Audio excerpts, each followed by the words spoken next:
রিক্সা শ্রমিকদের পেটে লাথি মেরে রিক্সা শ্রমিকদেরকে না খাওয়ায় রেখে ঢাকা শহর কোনোভাবেই চলতে পারে না।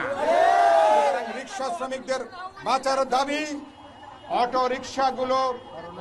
অটো রিক্সা কিভাবে চলবে, কোথায় কোথায় যাবে, দেশের কোন কোন অঞ্চলে যাবে, অন্তর্বর্তী এটাকে কি আপনারা বন্ধ করবেন নাকি কোথায় কোথায় কিভাবে নেবেন সেটা অন্তর্বর্তী সরকারকে বলতে চাই। আমার রিক্সা শ্রমিক সংগঠনের নেতৃবৃন্দের সাথে বৈঠক করেন, তাদের সঙ্গে আলোচনা করেন, তাদের সাথে কথা বলেন। সুতরাং সেখানে তারাও শ্রমজীবী মানুষ, সন্দেহ নাই।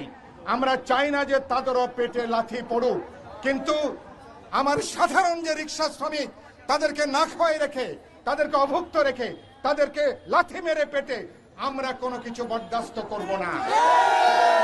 আলোচনা করেন, কথা বলেন রিক্সা শ্রমিক নেতৃবৃন্দের সাথে, অন্তর্বর্তী সরকারকে